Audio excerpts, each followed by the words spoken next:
remember hitting my head, though I was fully aware I hit my head. And all I see is black. But I'm aware that everything is black and I'm in my body. I remember thinking, oh my gosh, I'm unconscious. But I'm conscious. I'm aware and I'm in my body. I have no idea what's happening around me, but I know I'm conscious. And I thought, they never taught this in school. I'm like, we're conscious when we're unconscious? I'm like, this is amazing. I gotta tell everybody when I get back. This is like, they missed this part. And I'm like, well, like what do I do?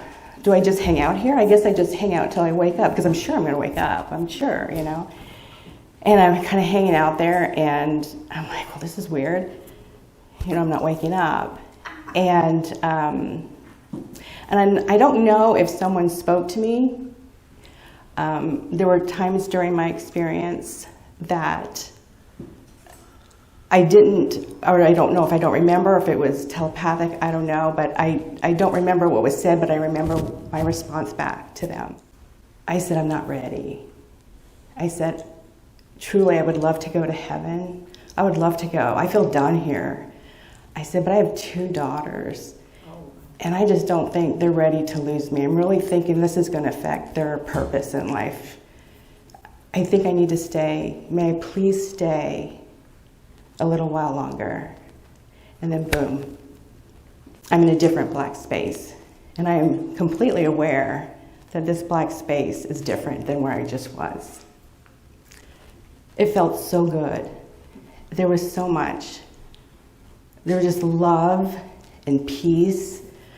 It just felt so good. And I've heard people explain it as the soft, velvety place, or like the warm cocoon. And I'm like, yeah, I can get that. To me, I called it the black spa, because that's just what I could relate it to, because I'm like, it just felt so good. You know, like you just had a massage and like the world is right again. And I'm like, I just love it here. And I'm like, I'm just gonna take this all in. I just wanna take it in, I just wanna stay here forever. And there was a little, you know, back in my head, me saying, Carolyn, you are laying on the ground somewhere. You need to be concerned. You need to be worried. You need to be worried. And truly, I can worry in a hot second. And so I'm like, I need to worry. I need to really worry. And I was trying so hard to muster up that worry. And I'm like, I can't do it. I go, I'm not worried at all. And I'm like, I go, I'll be fine, I'll be fine. And so I'm just hanging out in this space and just loving it. I mean, I had no desire to leave. I'm like, this is perfect, this is perfect. And I'm just bobbing along. It's all dark, I can't see anything. And so I'm in my happy place and I hear voices. I hear people talking. And I remember thinking, well, what's that? Someone's interrupting my happy place. And normally I'm a very peaceful person. I'm very quiet, very easygoing. But on the other side, I was a bit spicy. I was like, there was another side of me I just didn't even know I had. So I was getting irritated. I'm like, why are they talking? I don't, you know, what is this? This is just interrupting everything for me. And they keep talking. I'm like, I'm just going to ignore them. I'm just going to ignore it. I'm in my happy place. I'm just going to ignore them. But it kept going. And so then I thought, well, maybe I'm supposed to pay attention to that. So I'm like, okay, I'll pay attention to what they're saying. And I'm listening, and they're having like a really intense conversation. And I'm like, what? And then I can hear what they're saying. And I realize they're talking about me. And I'm like, what? And I'm listening more, and I did not like what I was hearing at all. And I became very angry and scared. And I said, hang on. I said, that is not okay. I am not in agreement. That is not okay. And then boom, I'm in another place. And this place is by far different. And I can see. And I am in physical form, gray sweatshirt, jammy bottoms, everything, in this place where I can see. There was the most beautiful, angelic being in front of me. She was so beautiful. And I remember thinking in my head, I couldn't even talk. And I remember saying, oh my gosh, she is so beautiful. And she had long, straight black hair. She looked Asian. Her skin was like pearlescent. It just gave off like energy and love and just all goodness. And there was something else that was there, and it made me worried. There were two women to my left, and they were wearing all black, and they did not look happy. And the first thing I thought of was, oh gosh, did I do something wrong? You know, why are they here? You know, if I'm in heaven, why are they wearing black and why are they happy? And I'm thinking, today's been a big day already. And I'm just not wanting to go anywhere with them. And I'm just nervous, and she's just standing there looking at me, and I just said, I'm so sorry. I'm not ready to cross over. And she said, but this is what happened. And she did that with her hands, too. She kept doing it. And I said, I understand, but I need to go back. I need to go back to my daughters. And again, she said, very nice, very sweet, she said, but this is what happened. And I'm like, oh, I got it. I need you to make a change. I need you to fix it. And I said, I know you can fix it, so I need you to fix it. Just fix it, send me back. And she said, well, we could, but this is what it's going to look like. And there was like this picture window. Did not see that before, but there's this picture window. And I looked into it, and I did not like what I saw. I could tell that I probably had surgery. I had a big like U-cut on my head. I was shaved on this side. And I remember looking at myself and thinking, you know, you didn't shave the other side, you didn't even it out. I looked awful. But I'm like, whatever. I was in a gown, and there were two people, and they were just trying to teach me how to sit up. I couldn't walk, I couldn't talk, I couldn't feed nothing. I had severe head trauma if I wanted to go back. And I'm like, oh no. I said, absolutely not, that is not okay, that is absolutely not okay. No. And so I said, and now I'm getting angry and I'm yelling at her.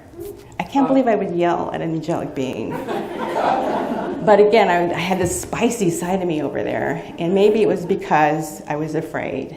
But what I do remember is I felt safe to share that, to be my authentic self, and I felt safe to share that. And though I shouldn't have been yelling at her, but I was really angry, and I walked a little closer to her, and I said, I know you can do it, so just do it. Make the change and send me back. I want to be back with no neurological deficits. I want to be how I was when I woke up in the morning. Send me back, and I need you to do it right now. And so I was spicy. And I have apologized so many times since, just so you know. So she said, why should we do this for you? And I really felt put on the spot, because I know I'm not any better than anybody else, you know. And I just started stumbling over my words. I couldn't get anything out. And she's like, no. She said, it's okay. We can give you time to prepare, but you'll have to study. Are you willing to study? Yes, absolutely. And she said, okay. And then boom, we're in another place again. So I'm in this new place, and again, there's fog on the sides and the ceiling, so I can't see. But I feel like I'm in a place of learning. And I'm standing next to the angelic being, and she says, these are the tools that you can use to help you. And there was a long table in this room. It was wood. I remember exactly what it looks like, the color, the feel of it. I remember everything, the wooden chair. And there was a globe of earth on the table, and she explained how that worked. And to be fair, I don't know if I was really paying attention because I'm looking at the books. I want to go after the books because that's what I feel comfortable with. So she was explaining it, and I said, okay. And then she said, then you have these books, and then you have the picture window. And she explained how everything worked. And she said to me, her exact words, take your time. There's no rush.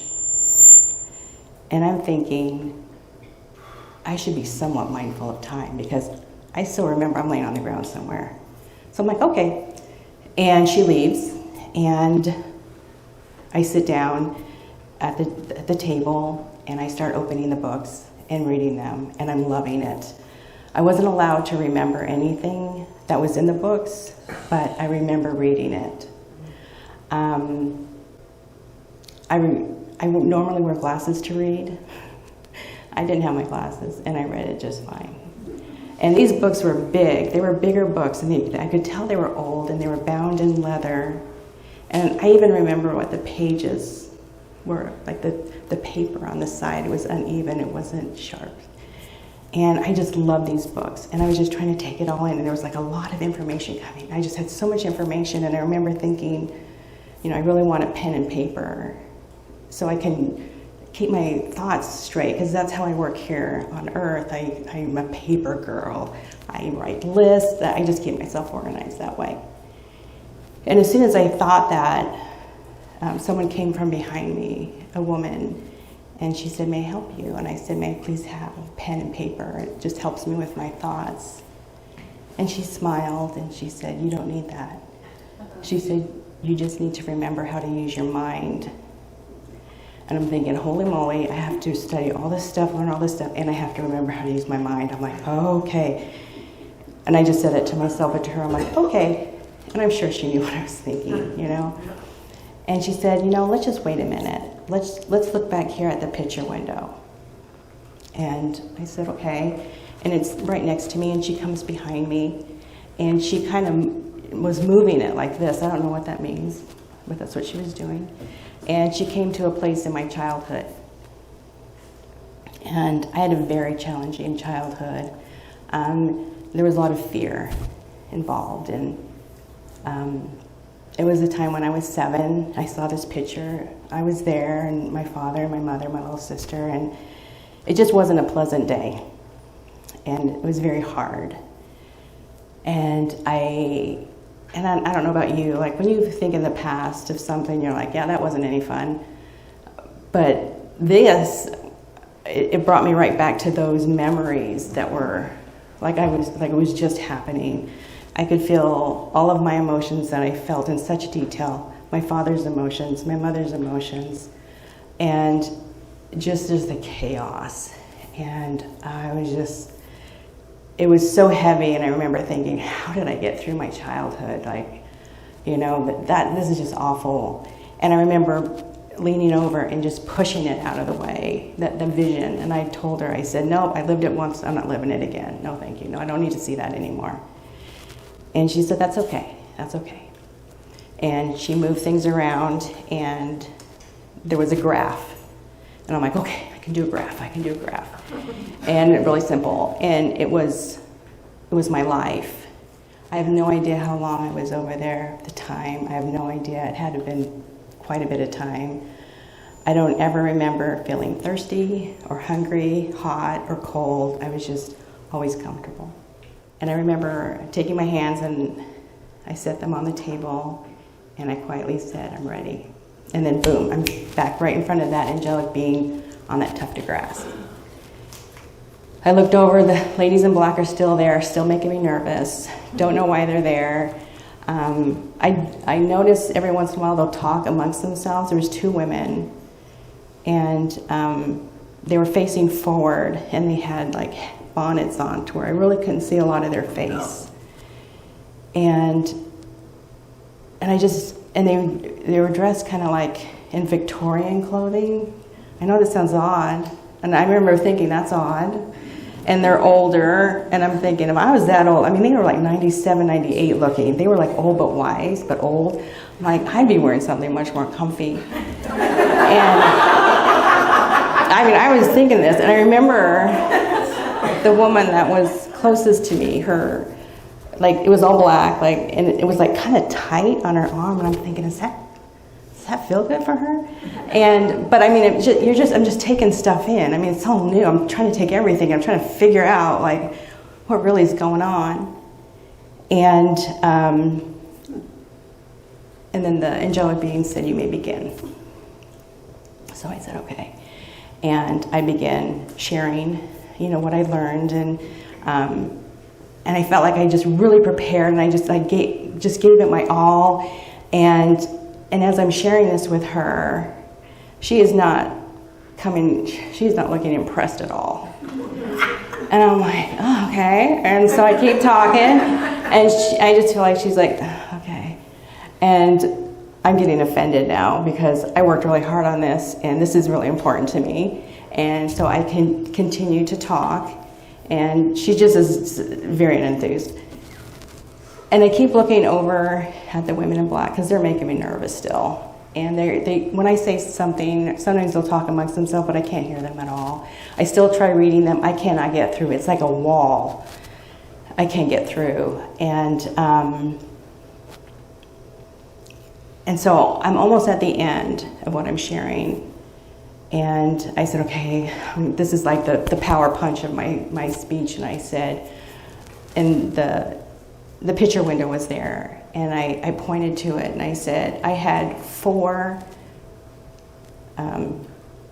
very difficult trials in my life, and I passed them successfully. First of all, I didn't know that. How would I know that? And I'm like, when I came back, I'm thinking, I passed them, probably by not very much, but anyway, but I passed them. And so I was sharing with her, I agreed to these trials. I passed them. I did not agree to what happened today.